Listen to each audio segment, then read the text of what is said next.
What is up, guys? Butter something here, and in today's video I want to talk to you guys about the PlayStation VR 1 losing complete support after the PSVR 2's release. So today we heard on a podcast on an official PlayStation blog that PSVR games will not run on the PSVR 2.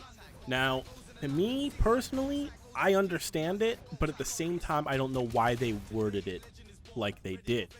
Now, hear me out. We could be reading this wrong, and they just mean that they're not going to, you know, force people to update with, you know, the new controls and all that stuff.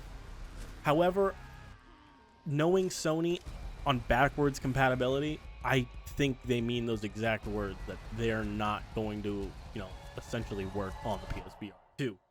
Now, that being said, if you're a thriving developer on the PlayStation platform for virtual reality, I think you shouldn't really have any issue just pushing an update to your game to support the new controllers. Even if you're not supporting the adaptive triggers or the, you know, eye tracking or anything like that, just bare minimum, you know, support the controllers, because they do have, you know, thumbsticks now, and you don't need to move with, you know, the X and circle button and all that stuff. But that should not be too hard, and I think you could probably do that as a free update.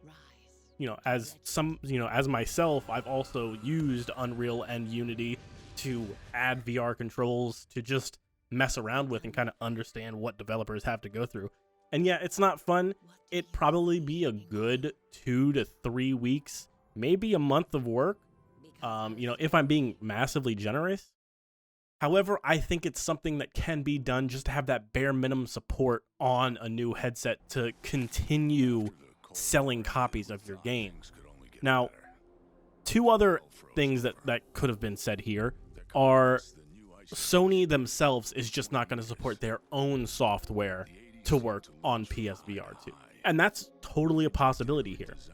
However, the third option is Sony talked to developers and kind of made them all potentially agree and say that, you know, hey, we're not going to update our game. We're just going to sell it as a different package. Now, whether that be some $20 upgrade or something like that we see from Sony, and, you know, don't tell me we don't see it. We saw a $70 Last of Us remake. However, I will say the remake looks visually stunning, but I don't think a less than 10-year-old game deserves $70 release. That's just my opinion. But back to the issue at hand.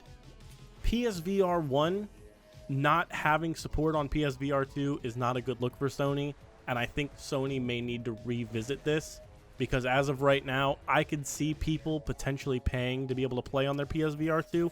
However, I don't think personally that is the best option, seeing as how we are already in a niche market. So that being said, let me know what you guys think in the comments below. Do you think that, you know, we're going to get just updates for PSVR 2 from devs, or do you think that Sony truly is not just supporting their own hardware? Or do you think that Sony talked to devs and said, hey, look, don't update your stuff to support PSVR 2, resell it. Just sell it as a new game. So that being said, my name is Butter Something. I do want to thank you guys for watching. Please like, share, subscribe, and I'll see you in the next video.